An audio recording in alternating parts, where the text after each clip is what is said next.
But you know, it was God. I don't have it.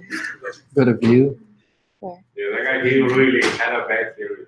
Well, the thing And is then funny go is from like, the beginning. we don't even know what Muhammad actually ended up believing because I don't know if it should be from the Quran beginning. wasn't written by him at all. It was a written fish. down after a war a little bit later, after he had already died. He recited it, and a group of his disciples were supposed to memorize what he taught. And then All right. they were called Quran. Rabbi will be joining us soon. And after he died, there was a battle, a very famous battle with people after the Battle of Yamama. Yamama, yeah. Yamama. It was called that. And a lot of the Quranic, the reciters who had memorized these teachings died. So the rest of them freaked out thinking they need to write this down or it's all going to be lost. And so how much was perverted? Because it was only a one generation oral tradition. I have no idea. And so before he died, he might have had something very similar to Because it. Quran, you know, the Quran has a lot of Torah, you know, stuff. There are laws. Yeah, that's the thing too. It also quotes from the Talmud. So the Torah, You know, and then they try to the New say, Testament. oh, another sheet. Yeah. All right, it's working. So did we figure out what the problem was with the sound last time? Yeah, This will work good, but I don't know where the connection to it. the connection is here. I'm using it for this. Okay, this will work really good. I only Derek said that there were problems with the. Yes, this is a different thing. no, but I can't. We have to, I and it won't can't. pick up any background noise. I can't use How do you it. guys have all this stuff? I mean, did you guys do like a scene? She likes to do You stuff. can do karaoke live. You know, Huh? bar in here. I'm using it right now. For what? I just For told what? you for the video. Oh, there's not another. I don't know where the other. How come you guys Never know mind. about all this stuff? Never No? mind, no. Because we are using we don't have an extra plug. Oh. It's all right. I'll pick them up. Okay. Which one? Ark said it worked Close to really here. great this We'll morning. stay Close to close to here? here, yeah, because this is where it's picking it up. Ark said it was wonderful. Okay. This morning? Oh, but when I talk, it turns terrible, right? No, it's because we're using my computer now. Oh, okay. But it picks But up you all no the use this background. stuff. Can I move this chair? Oh, Well, I don't know if do I you need really to use that? I don't know if you really need. Do we need it? To amplify his voice. I don't know. Well, is there a way to talk to people on there? First, you find out online. We'll find out. Okay. Maybe with your phone, Mama. Yeah. we should put it back.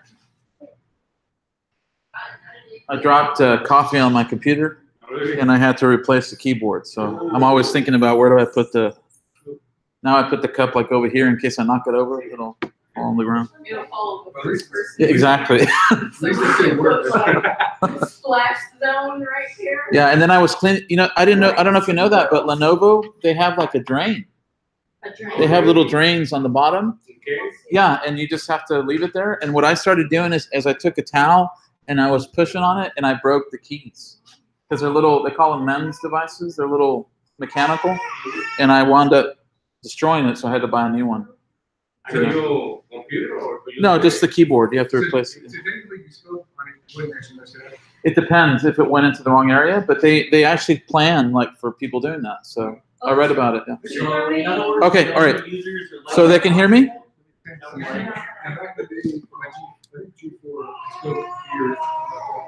And I turned it on. Can you hear me? Put it dry. Testing. So crystal as I broke it, oh, crystal is not anymore. Is it broadcasting? Auto.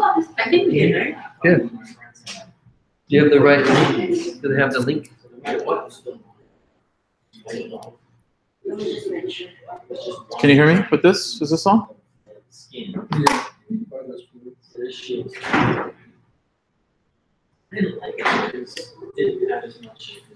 Can you hear me? Yeah, it works. You can hear me with this? Because he can hear. All right. Well, I don't hear it, but that's fine.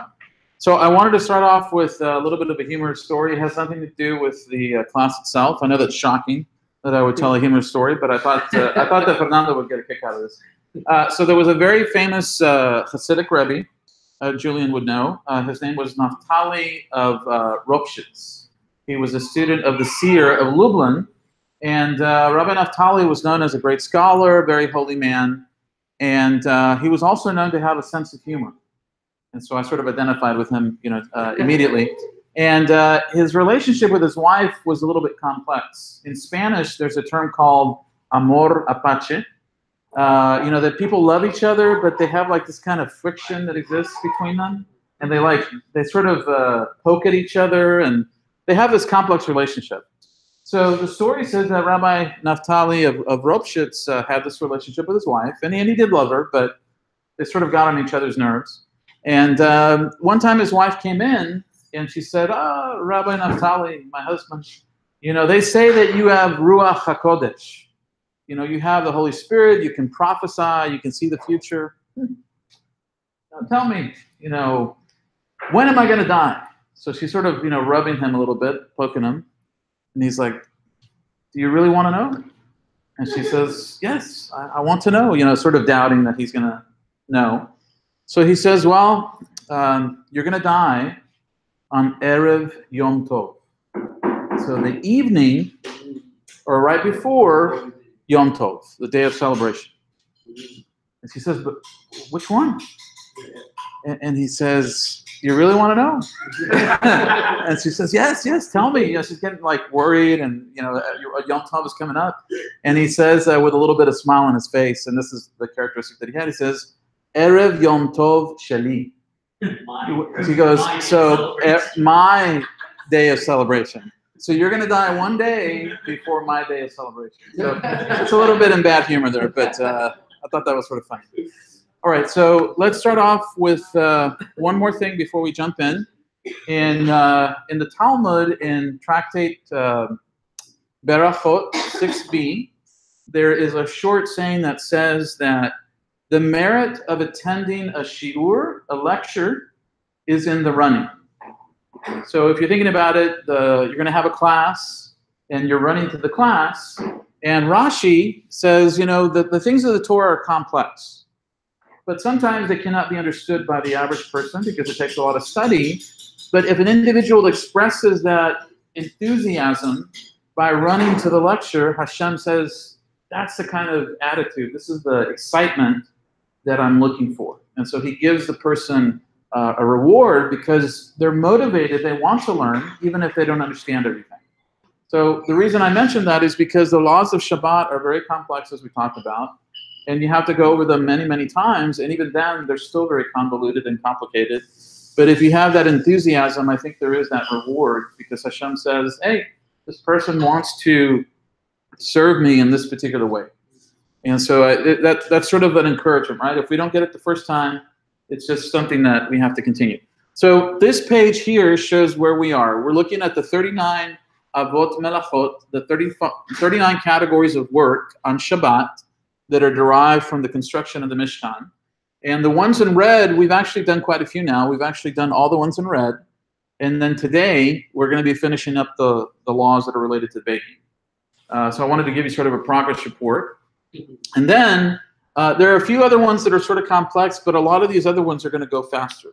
So hopefully, we can knock those out in not too long of a period. So let's go down to baking. And of course, we're looking at very practical things because we already started the explanation of where this is derived from, where the things, the Av Melacha. And now we're looking at some of the practical things of how an Orthodox family that is very right of center, much more strict, would do this. So I'm not saying that you have to do this, but it's a point of education. Let me scroll down because we have quite a few slides. All right, so Afia is baking, and we talked about the fact that everything that is related to that, baking, roasting, frying, cooking, everything is related to that category. And we've already gone over quite a few concepts related to that. But now we want to get to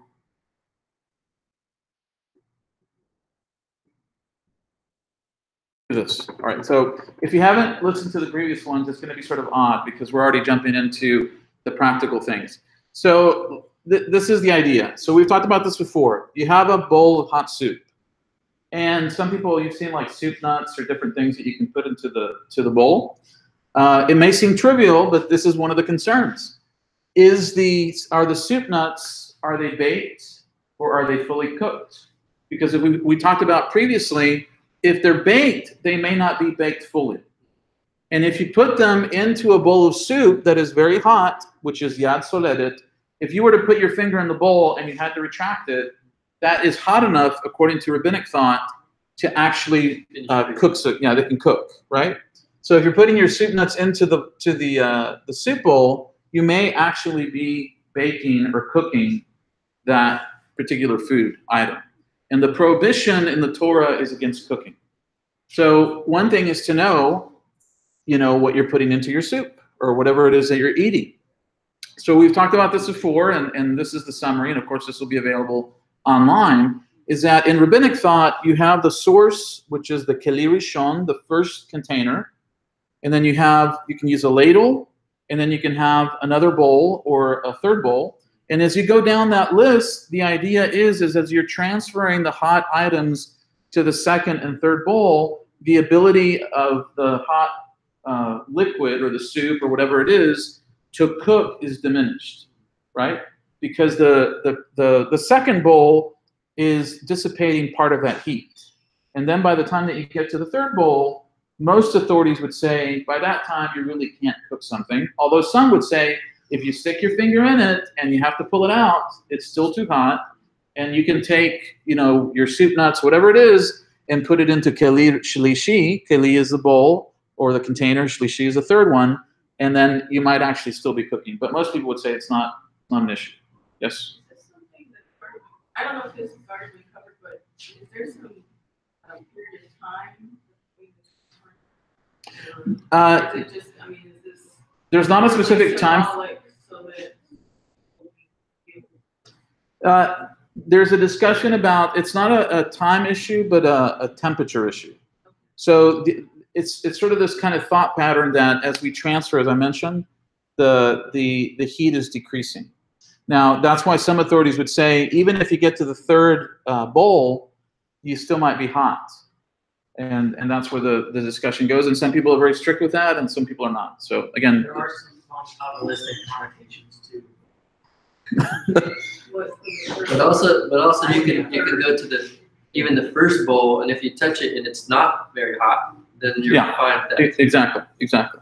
So again, people like in my sister's community in Chabad, they would be considered, they would be very concerned with this kind of thing. So yeah, and a Sephardic synagogue as well. So this is the kind of level of observance that they have. And again, if you don't feel convicted about that, that's fine. But it's good to know, at least for the sake of the people that you may have in your home. So the same rule applies, and we've talked about this before, but we've talked about it in different examples. So it seems repetitive, but I've actually been following sort of a sequence. So the same thing applies with bread or matzah. You put bread into the bowl, you may be actually baking it if the bread is not completely baked. The same thing goes with cake and cookies, the same thing. You can put it, let's say that you like coffee, and you have a cookie, and you put the cookie into the coffee on Shabbat. Theoretically, that might be an issue because the coffee might be so hot that you complete the baking process. So we have the same issue with tea. If, however, you have it, if let's say that you have water in a thermos. So you have the source of the water, you put it into a second keli sheni, which is the thermos, and then you've poured that into your third cup. Even though the thermos is keeping the water warm, over time it's not going to be boiling, right? And that's where we get into this scenario where can you actually cook water, right? Is water hot, or does it have to be boiling? What is the definition of cooking and so forth? So there's a lot of details that are related to that, but okay. So this is probably something you haven't thought about, and that's, let's say that you, like today, people were eating challah, and then Julian ran in and got the butter, but the butter was probably room temperature, right? It's room temperature, the challah was not even warm, I think, so people put margarine or butter on the challah, no issue. But what about if the challah just came out of the oven and you're taking the butter and you're putting it on, you might be theoretically cooking the butter, or you might be, something similar to that. It doesn't have to be precise. So the other example is mashed potatoes. So if you have mashed potatoes that are hot, you've just taken them off the stove and you're putting butter onto them, the butter might be melting, and then you may be cooking the butter. So how do you resolve these things to not make them overwhelming? You just do it before Shabbat. Just have the butter on there before, and there's no issue. So most of these things seem overwhelming, but if you think about it sort of logically, if you just do certain things before Shabbat, there's no issue, and they don't really become over-restrictive in that sense. So let's get to, again, more nitty-gritty type stuff. Salt, and we talked about this last week about how certain salts, if it's raw salt, it hasn't been cooked. But if you get something like, what's the name of the salt with the little girl? It's like the most common. Morton, right? Most of that is processed, and they've already cooked it. So if you put that salt on a hot meal, you're not cooking the salt. It's already cooked. You can't recook it. I think most salt is heated up to a point where it's cooked to. But if you have like rock salt, I've seen some people with Himalayan salt. They have just like a rock, and then there's issues with that. That has not probably been cooked, as far as I understand. So there, you might be cooking the salt, and this is where the prohibition in the Torah. That's the kind of thing that the concern is. So pouring cooked salt on a hot food is permitted because it's already cooked, and we can't redo that. What about if you have a hot soup and salt like dissolves in soup? If it's already cooked, it shouldn't be an issue. Yeah. Now others, according to some, and this is where I brought this up specifically. This is actually something that Julian talked about. So there's the Shulchan Aruch Harav. The Shulchan Aruch you've heard me talk about before. That's by Joseph Caro. So that's the standard halachic code among Sephardim. But what the Ashkenazim have done, and I would agree with this, that the Ashkenazim have a tendency to be more strict in many ways. But Shneur Zalman is the founder of Chabad. So when I talk to my sister and she says, we don't allow that, we don't do this, that's why I say, even if you don't do it, this is very common because Chabad is ubiquitous, right? They're all over the world. They have like 3,000 Chabad centers. So even though it's just good to know, so they are stricter. And in fact, I mentioned that to Mayim and to Stephen.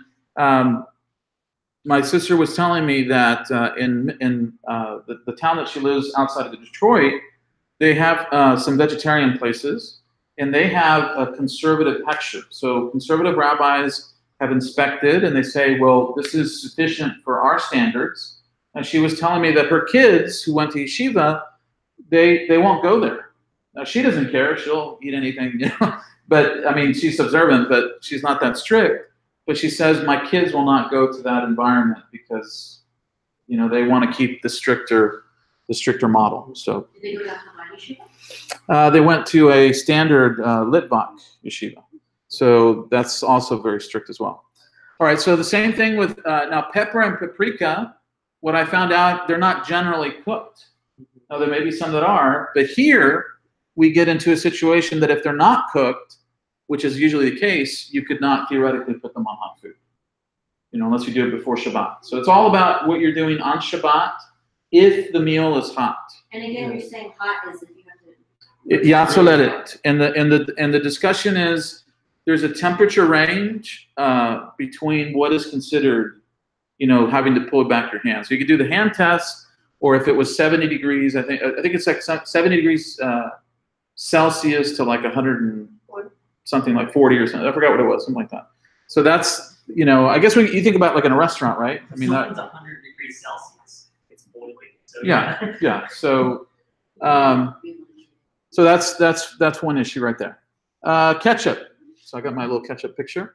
Now this is, and I'll have to be honest, I don't understand the rationale behind this. Now Moshe Feinstein, as I mentioned him before, he was a great rabbi of the 1980s, and he wrote Igrot Moshe. And Igeret is like his letter. It's actually the word that people use for like an epistle, if you will. It's not obviously rabbinic context, it wouldn't be used that way. But people would write to him or something, and he wrote these collections of responsa. And so he determined that even though ketchup is it's made up of tomatoes, he doesn't. It's not really considered a liquid. So I don't understand the rationale for that, but I said I'll put that in there because he treated it as a paste. A paste, yeah. Which we talked about before, and one of the restrictions that we looked at was creating a mixture that is thick or light, calm. So maybe he thought, I think Julian's right, that he thought it was like a light mixture, and so therefore, you can put it on a steak or something, and there's no issue. So I think technically salsa might be like an issue. But salsa is also made from tomatoes. So yeah, so that I think that's that's probably where the issue is resolved. All right, so I tried to do this. It wasn't great for the people that were online when I was using the plates and stuff like that. So let's say that you have your pot, it's on the fire or your electric stove. Let's say that you have challah and it's frozen, or you want to heat it up. So you can actually put it on top, and that's acceptable. But if you have a blech, if you have a covering or a hot plate, you cannot put it directly on that. So the issue is to have indirect heat, right? We don't want to, if you defrost something, you're not cooking it. You're just removing the ice or the frozen aspect of it. You do, again, if you want to be really technical, you would want to take off any icicles or anything on that because you don't want to boil the water. So that's one thing. Now, again, it's more for Ashkenazim, but pickles. If you like hot kugel, pickles are not generally cooked, right? They're put into vinegar or something like that. If you buy from the store, like pasteurized shrimps are cooked. Okay, well in that case, that would not apply. But if you have fresh pickles or something like that have just been you've done them yourself, in this case, they may be placed on a hot kugler meat. And the rationale for that is that the cucumber is not improved by heat, and there is no intention of bishul. So in that sense, I have to be honest. It seems like there's a little bit of leeways that they come up with because you could argue the same. I think Mayim had brought that up last week. Like, if there's an intention here, can we do it this way? So there is this kind of, maybe I wouldn't say inconsistency, but there are these different approaches. I guess maybe some rabbi like pickles. And all right. All right. So defrosting frozen delicatessen. So let's say you go to Tom Thumb, you get a whole bunch of kosher turkey, and you want to defrost it because you can eat it cold, right? But you still have to defrost it. Well, you can do the same thing with a challah as you did. You just put it on top of the heat. You can't put it directly onto the fire, or you can't put it on the blech, but you can put it on top.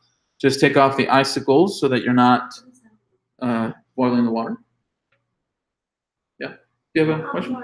Yes. So you cannot put it inside of the oven? Technically, no. Yeah. I mean, yeah, it would have to be indirect.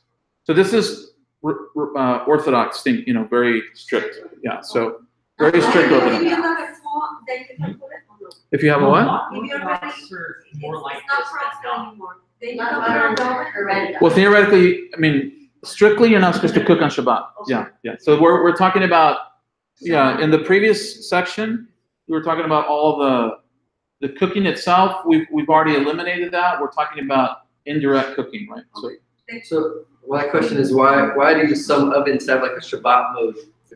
Can't really use them on Shabbat. That's to keep Warm. Yeah, you can keep it warm. Oh, okay. So if and we talked about this before, if you have a big soup bowl, or pot, you can keep the heat on. So you can do that, Yudi. If you have a food, you can have it constantly heated.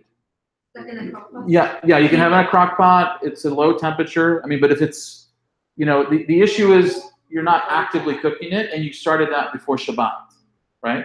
So you've already started it, and in some cases, I think you can actually, if the food is something like 3/4 cooked or something like that, I don't remember. But even if Shabbat starts and the cooking process is already started, you can still leave it on. Yeah, you're just sort of continuing on, like Holland is not usually before. The process starts before, and then as time continues, you're still, you may be cooking part of it, but it started before Shabbat.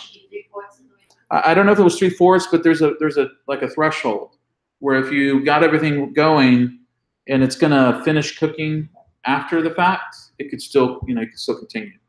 Because there's some threshold that is the basis for that. All right, so this gets a little bit more, not esoteric, but I don't have a picture for it. But so let's say that you have, like fire. We're talking about fire generally, but you could have it from a stove. A fully cooked pot of food, it should be moved from a small fire to a large fire, provided that the fire is covered. So you would want to have like a blech or something like that. A blech is this piece of metal that covers the stove, ideally. Part of that is there's two issues. One is that the blech, sometimes blechs are made with a cover over the knobs, because if you change the setting, you're kindling a fire, right? If we have a fire and I'm poking it with the, whatever that's called, the stoker, the poker, whatever, you're making the fire to increase. And that is actually that's a direct prohibition. So the blech will sometimes keep you from changing the settings, but then also we have the barrier between the food and the direct heat source. The second one is moving a pot from place to place on the blech. So if you already have the metal cover, you can move it around to different areas of the blech. So, all right. So you can put just a piece of foil on the stove, and that would serve as a blech, yes? I don't know if you can be that lenient, but the principle is the same. I think Yeah. too much heat directly on a little bit of oil would also be fine. Yeah. Flame directly on it will eventually burn through. Well, it depends if it's. Unless the flame is low. If the flame touches aluminum at all for a lengthy period of time, it'll burn through. So you're saying it's dangerous. So that's a practical consideration. All right, so let's say that you have, this is the ideal, moving unboiled hot water. So it is preferable not to move hot water that has not yet been boiled. So it could be hot, closer to the fire, since this can cause bishul. Bishul is cooking. So you think about it, you have hot water, but I'm going to put it in a different area, and it might start to boil. We're cooking water. That's a prohibition. The Torah says we cannot, kindle the fire. So this is where the issue comes in, that some argue that water is not cooked unless it boiled. So there's some debate about that. So, all right. Sources. Yes. Well, I added some. I have some in there. Oh, not for that one. Huh? I said your sources. Oh, no, I put, I have Rama. I have the Rabbi Moses Escher list. Well, I'll add this in. All right. So this is a little bit odd. So last week we had the example, like let's say you have your oven. This is the oven. You have a pot that is on the oven, and then you have another pot of fully cooked food, and you want to warm it up. You could take that and put it on top, right? But so this is sort of a weird explanation, but it says removing the lower pot when one pot is on the top of the other, which is sort of funny because you think about it. If you take out the one on the bottom, the other one's going to fall. But although a pot of fully cooked food or warm liquid may be placed on top of another pot that is over the fire, if the lower pot is removed, the upper pot may not be placed onto the fire. So the issue there is that we're wanting to regulate the temperature of the food that we're trying to warm, but we don't want to change it to the point where it would cause any kind of cooking or that kind of thing. So, all right. So this is one more, and then we get to some, I think, more practical things. Art asks, can you stack more than one pot?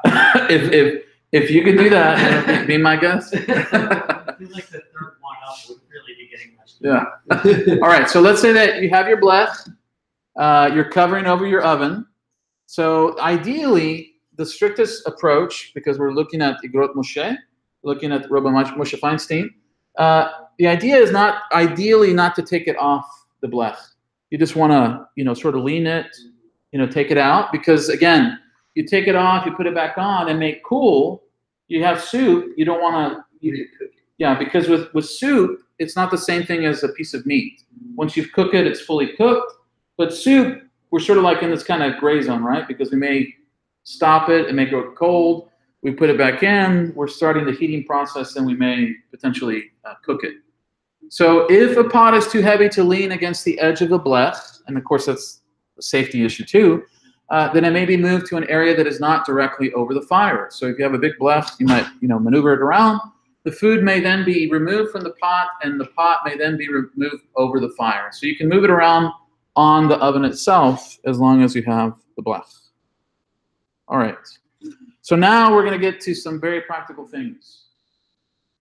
The challenge that we have with using hot water is that especially if you have a gas water heater, or even if you have an electric one, there's an issue too.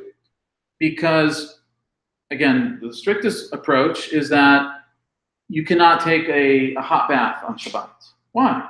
Well, because even though the water heater may be storing water that's hot, as soon as you open that up and start using that, what happens?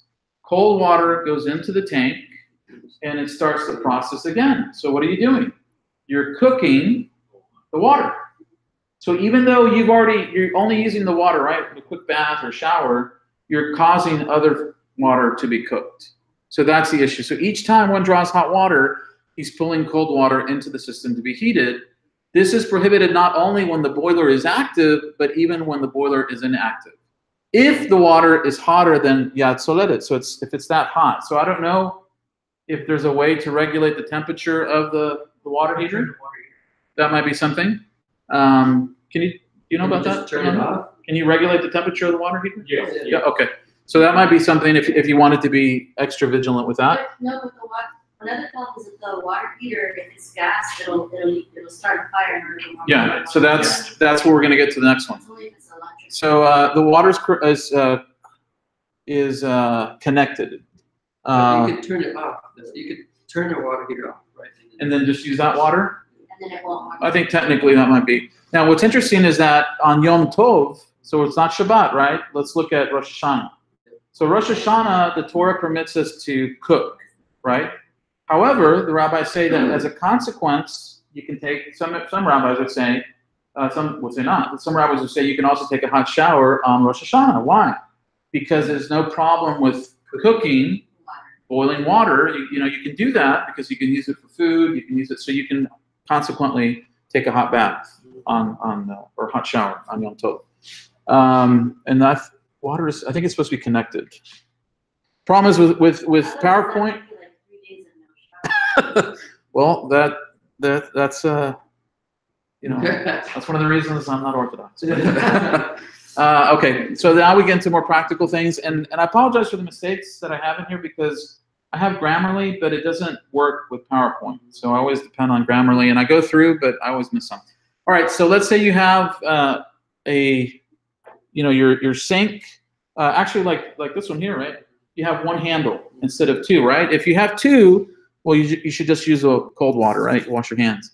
But if you have one, you should ideally only position it so that you're only using the cold water, right? Because it's the same thing. You're going to heat up the water. The water heater is going to be active. So you should only open it to the side that brings cold water.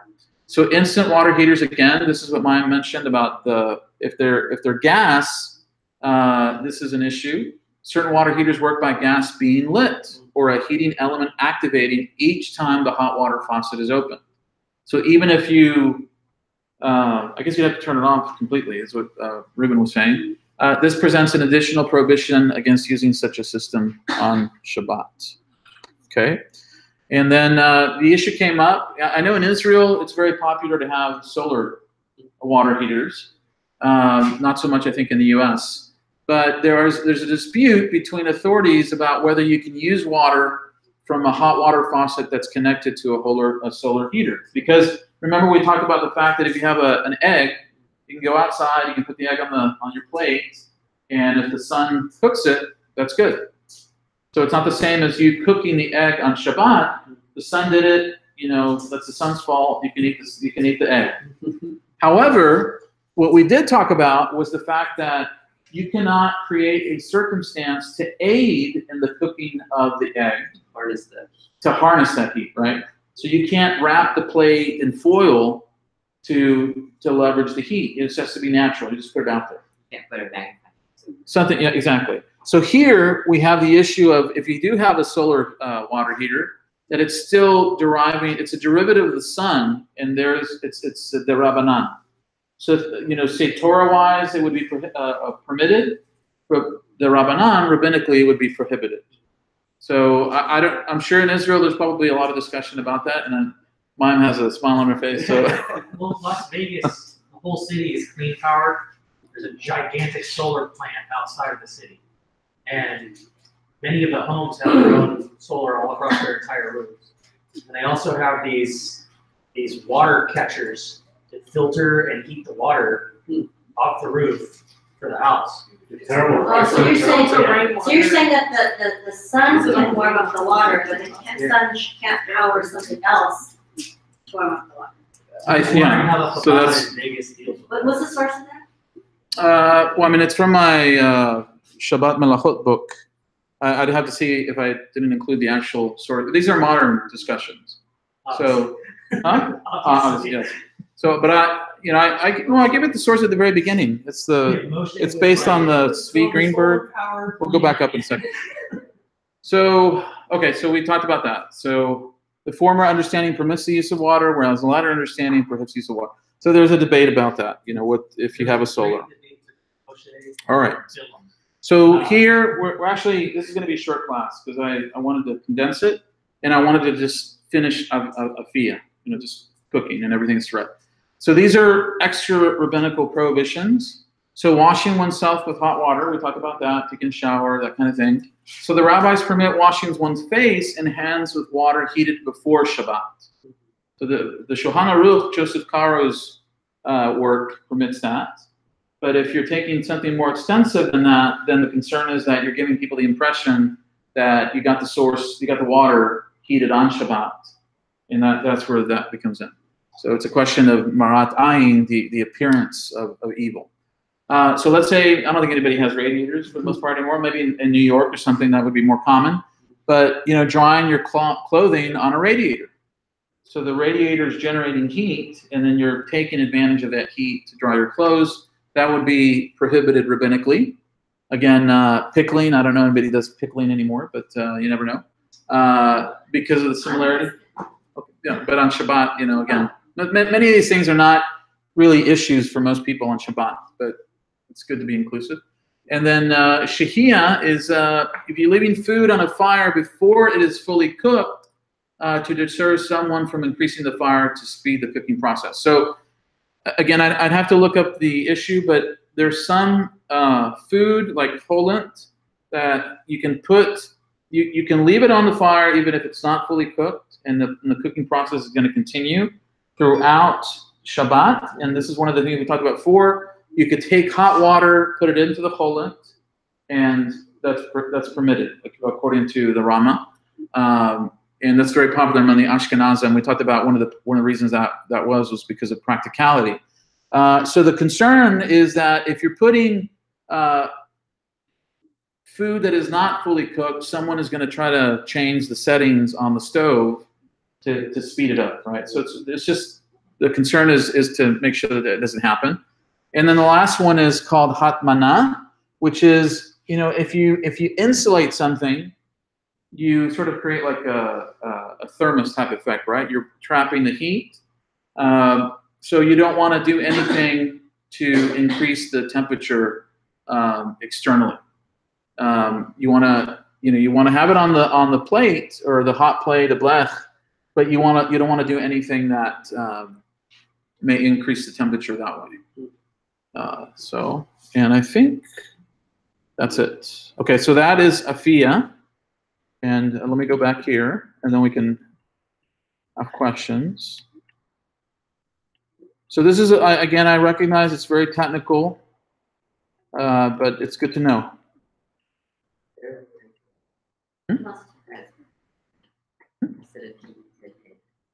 Yeah. Said what? It said head, and she said, should have said. Oh, yeah, there's a lot of mistakes. So, well, it's It's dependent This on rabbi- You need grammar. an editor for your books? Huh? I said you need an editor for your books? Well, yeah. So the major work is Rabbi Yehiel Stern. So he has a book on Shabbat that lays out all of the melachot, and it's an excellent source. A lot of pictures, many of the ones that I have in there, and then all of the other sources derived, from the halachic codes and so forth. So that ends Afia, but then we'll continue with all of the other ones. So again, many of these are not direct issues like shearing wool. I mean, nobody has lambs, right? But Not yet. not yet. But if you think about it, Miriam had a little lamb. Okay. but if you think about it, the derivatives of these are clear. So shearing is essentially cutting, right? It's cutting. So if you want to shave on Shabbat, so there are modern applications that are derived from the Torah prohibitions, right? Why are those red? Because we've already covered all those red, and then baking was the one that we're covering today. And then, like we talked about tearing. The prohibition, just to give you, writing is a prohibition. You're not supposed to write on Shabbat. And tearing, sometimes these combine. Let's say that you have something that is written. We talked about this before. If you're destroying the lettering, some people consider that to be problematic because you're tearing, you're also erasing. So there's like different combinations. Again, There's loopholes for certain aspects of, for example, like tying a knot, untying a knot, and making loops. Those are all malachot, but they're also like when you wear a tie. Yeah. There's all these loopholes because there's no real intention for tying a it describes it as a permanent knot, or a professional knot. Yeah. Like, I think when like a kid dawdles in the mud, that doesn't really fall under malachot, does it, for writing? If it's not permanent, I think that's, there's some, and we've talked about, just for those of you who haven't been here, carrying, some of these things are specifically, specified in Scripture. And the Tanakh, Nehemiah talks about carrying burdens on Shabbat. There's also discussions in Jeremiah. So even though it seems that a lot of these are sort of created nilly-willy, they are all ultimately based off of the Mishkan and out of direct biblical prohibitions.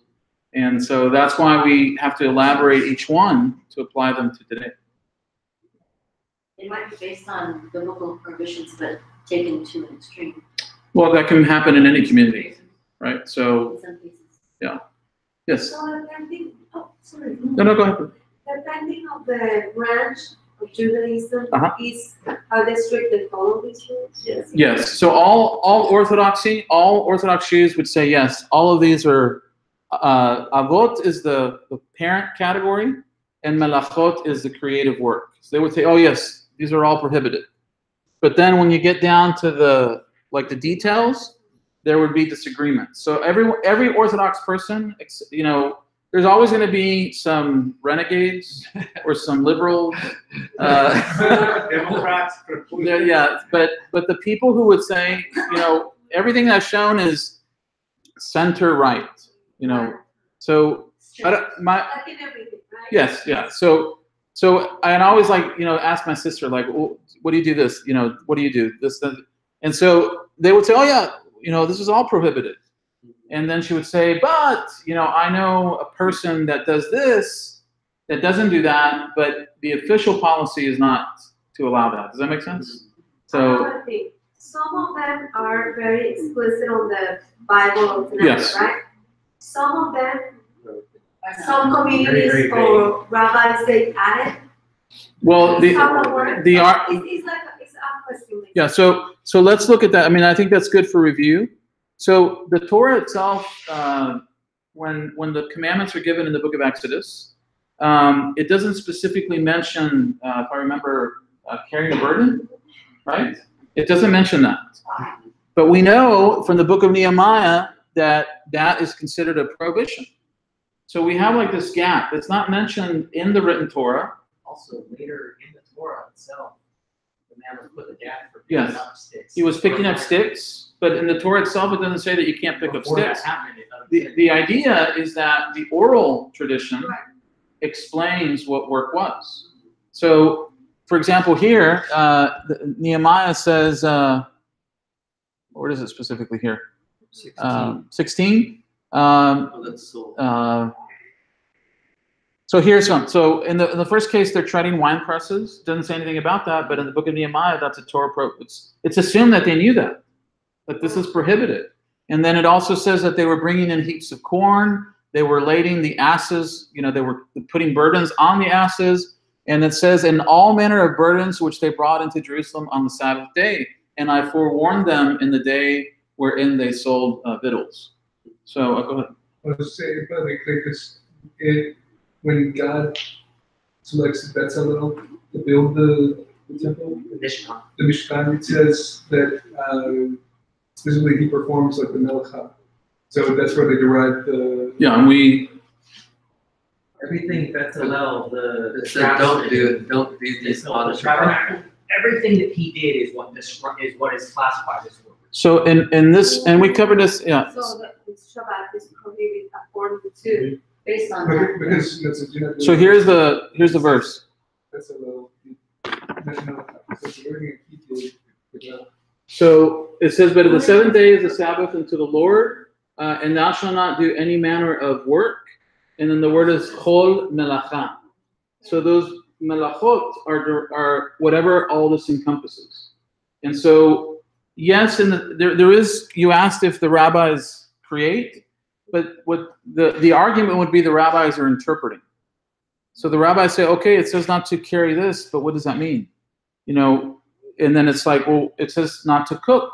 Well, what does that mean? So is it mean baking? Does it mean frying? Does it mean roasting? Because they're theoretically, they're all different categories.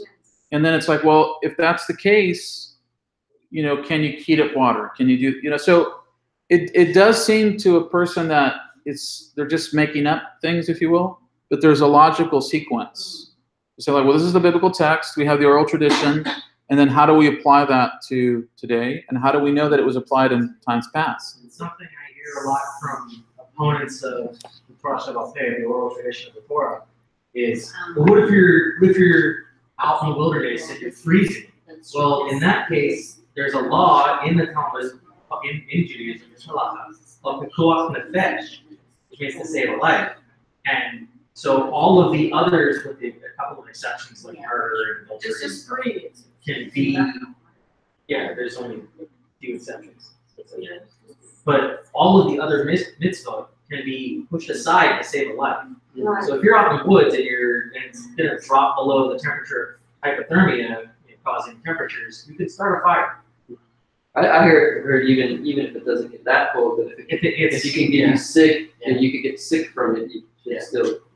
Right. So basically, because it's also interpretation, that's why, There's disagreement it's sometimes. agreement like everything. But there's usually, There's a consensus. yeah, there's a range. Yeah, there's a range. Okay. And then one thing that Stephen brought up is that in Exodus 35, the laws of Shabbat are stated, and then like right after that is the building of the Mishkan. And it says what he said about Bezalel, that the same word melacha is used. So everything that he's creating, and then the rabbis say, oh, well, what was involved with the creation of the Mishkan? Well, they dyed they made the curtains. They made everything that they did, they had to dye that. And so they sort of reverse engineer, and they say, well, what is involved with making the curtains of the Mishkan? Right. Well, they had to dye the wool, or whatever it is. And Where is all these things. Where's cooking in the building of Mishkan, or is that separate? In the processing of some of the skins. Yes, the blue skins and some of the red and brown skins. in the dyes. And the dye had to be cooked from plants and then added to the cans. But even before that, there was a prohibition not to light fires. Let alone before that, Direct, God, very God direct. coming in, when they keep the Shabbat, says they do the cooking before, do the cooking going. Yeah, right. Yeah, even for the Before- manna, before the right? The temple. manna thing. Yeah. Like the manna. So we talked about the plants used for dyeing were cooked by fire to derive the dye. So that was used in creating the colors that were used to build the, so So she was asking about dishes, washing dishes, so technically, if you wash dishes, you have to use cold water only, Mhm. right?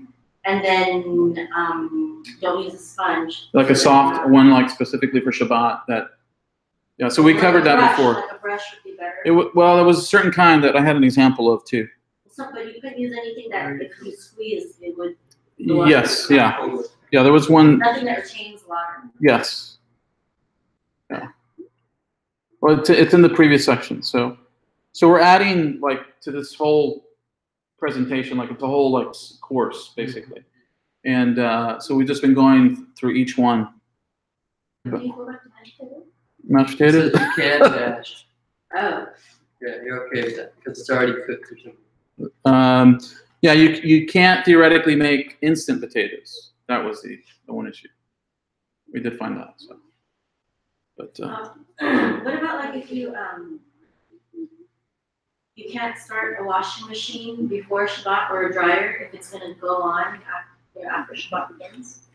Is that true or no? I don't know about that. I don't know. Because drying it would be prohibited, right? It's like what's the word? The air winnowing? Is that what it's called? Oh yeah. No, I don't know that. Something about air. I'm not separating. That was kind of using the air. Oh, you're talking about when you would separate the chaff from the wheat, right? Using air? Yeah, because you throw it into the air and the air separates. We didn't talk about that, but we did talk about a derivative of that. So I'm just wondering if it's okay to start the washing machine and dryer before Shabbat, knowing it'll work during Shabbat, as long as you started it before Shabbat. Or is it still a violation because you know? Yeah, I think I did.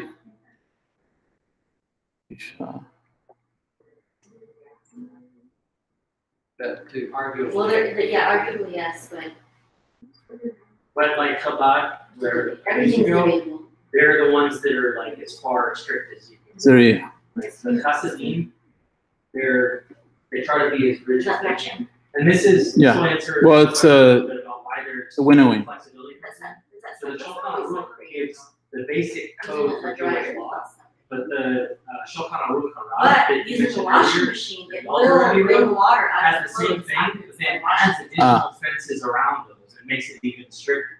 So maybe I think it was in a certain different one. groups will bring to the more strict standard. Talking about, to be certain that they never I remember it's something similar to that. So So if there comes a time when AI is like really good, well, you can put on a timer, right? I mean, I don't know. Everything on a timer. You can put things on a timer. So you can put things on a timer. yeah, I mean, I don't know that, the argument might be that that's not in the spirit of Shabbat or something like that. But I mean, if you started before, You're not really doing it. yeah. It's You just time like- it to do it during you're timing it before Shabbat, but to do it during Shabbat. What would be the purpose of doing it on Shabbat? Because you need the clothes. No, she's saying after, Wash like dishes, right for before, example, right you're timing the before. washing machine to go on. Yeah, but then you're heating the water. You're potentially boiling the water using to clean the dishes. If it did it by So itself. it is good. Well, if you're heating the water, that's one issue. If You're you're not heating the water, you're not doing anything. but you're telling it to. But you told it to do that before Shabbat. Before? I don't. kind of like the Shabbos way that you're using it. Yeah, I don't think that would be Which is better than kosher. Shabbat. I don't think that would be kosher. What's that song that we all thought said Shabbos way? Serve? Sir, I was order. Yes, that's it. Serve family and all those rules. Uh-huh. They allowed to have like a. servant? To break the law. Yes. Well, there's a lot of discussion about that, and I think they call them a Shabbos goy, but there's a lot of discussion about how that is not technically permitted. Yeah, exactly. Yeah. Now there was I've heard of cases like in Turkey, like a lot of Sephardic Jews in the 1940s and 50s. There would be a Muslim woman who would go to their homes in the winter, and she would turn on the ovens for them. But it gets back, I think, to that. In that case, it may have been to what Julian was talking about. It's cold or something like that. So they would have somebody else assign that, and it's you know, they're not doing it for like other purposes, but they're using it for heat or something like that. There was a doctor at Paul Zedek, the modern Orthodox synagogue in Pittsburgh, and you know, he'd always have his pager on in case they needed him in the hospital. Yeah. He was allowed to call and everything. But he still wouldn't drive himself to the hospital. He still tried to keep whatever he could. So he had one of the nurses schedule her days off so that if there was an emergency, she could run him to the hospital. So it's kind of weird because on the one hand, he had to break a certain prohibition to save a life. Really, he could have driven too to save a life. Yeah. But he tried to avoid He's trying to more break than that. this lead as long as possible. All right. So any other comments? Yes. My last question for now. When they disperse, you know, and okay, it's Hasidic Jews and Ashkenazi and from Africa. Do they, the ones that are observant, do you still have the same plate of law, or they have different laws that they follow? They're the same core, but there's little customs. Yeah, that's good for you explaining. Like, Yeah, so the core one, they're all basing it on the Talmud. And then from the Talmud, there are these different rabbis that tried to codify, like to list everything out. And then there were some people that said, oh, you forgot this one, or no, that, you know, you didn't need to add this one. But they're using those sets of rules that, like Julian said, there might be adding, like, well, we don't do that in Germany, we do it a little bit differently, but they're still using the same base. So when I talked about the Shulchan Aruch, there's the Shulchan Aruch Harav, there's the Shulchan Aruch, the Kitzur Shulchan Aruch. There's all these, the Aruch HaShulchan. They're all based on the same, but then they deviate, maybe like for Chabad or for this particular Orthodox group or the Sephardic group and so forth. So I would say that I think in Sephardic circles, there's more commonality. And in Ashkenazic circles, broadly speaking, there may be more about nuanced. Yeah. So there would be, that's why in the Sephardic world, there's not so many divisions. There's not Reform and conservative. It's just, you know, they may have differences, but they have like a greater connection between them. So, you know, if you're a Jew from Iraq and you go to a Syrian synagogue, they have a lot of similarities. They say the liturgy is the same, but they may have different styles of singing it or something. But I think they can integrate much easier than if you were a German Jew who went to like a Russian synagogue, you know, whatever, you know, some Hasidic, you know, it seems like there's more divisions in those circles for some reason, you know. Well, I think yeah, there's no, more it's Ashkenazim, some more division. well, it's because there's more, but it's also because of the Sephardim. They are more about the sources, and the Ashkenazim are more about their Rebbe. Rebbe's, yeah. And so for Chabad, it's what did the Lubavitcher Rebbe say? What did the Mittler Rebbe say? What did the Alter Rebbe say? What did the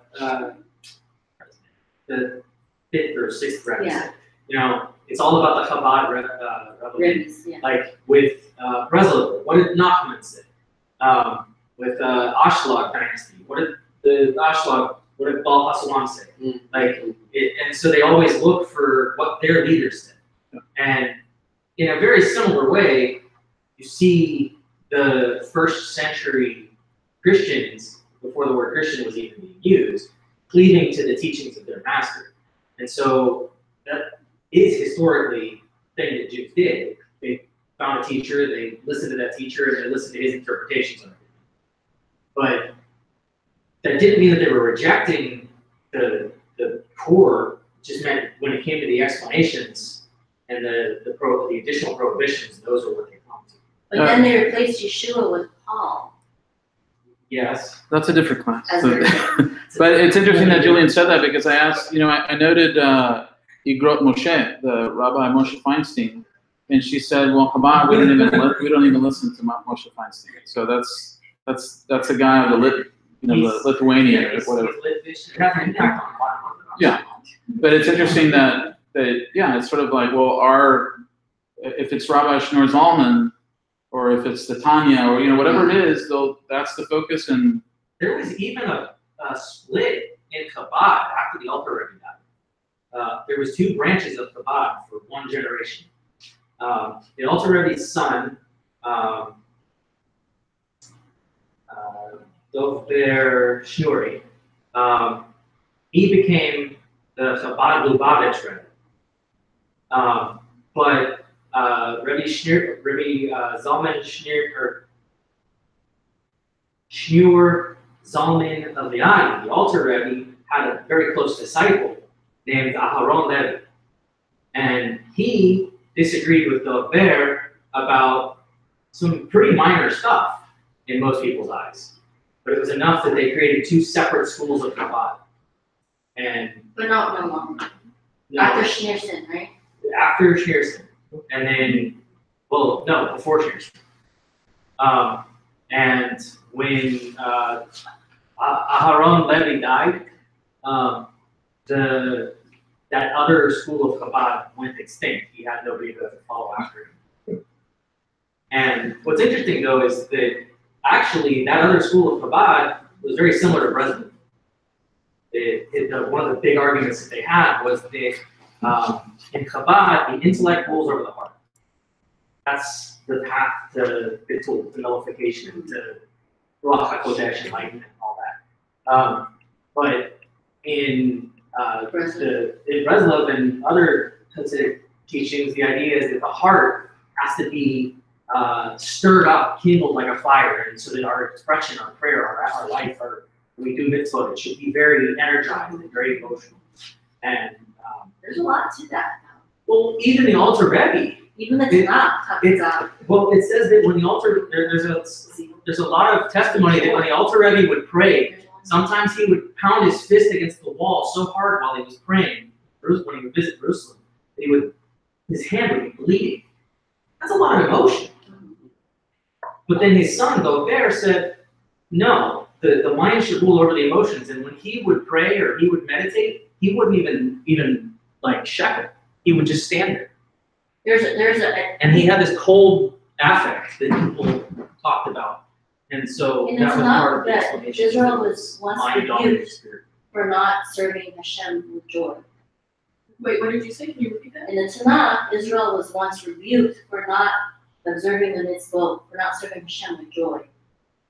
And all these made me also think about how devastating was for them when the Holocaust period, because it was not just, breaking, when you believe in something and you follow all these, and when they make you break everything, it's like they're destroying you inside. Even though you're still alive, you are there inside. It's devastating, right? I don't know if it makes sense to you. Yeah. Can you tell it again? Yeah.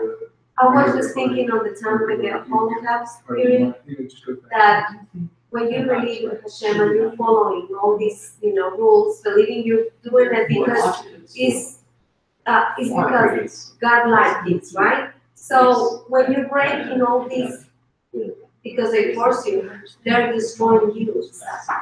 So even though they want, when you're not. They're causing you to violate them. If you're in a concentration camp and they're, So I was thinking because a lot of people said why when they were over there was so many, why they was not rebellious, be rebellious because they were already there. When they just, you cannot keep Shabbat, you cannot keep this and that, you are doing everything that you're supposed not to do. You are totally dead inside. You cannot even react. It's like Hashem has already abandoned you, right? So what's the point of living? So I just make me think that, I'm sorry, how devastating is that everything physically that was happening to them, spiritually and emotionally. They want to, and they want to survive, they broke all the laws. So some of them, they died with guilt.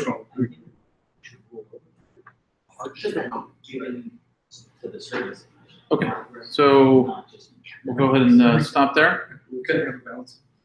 I had to go through some streams. Now we'll do Hilchot.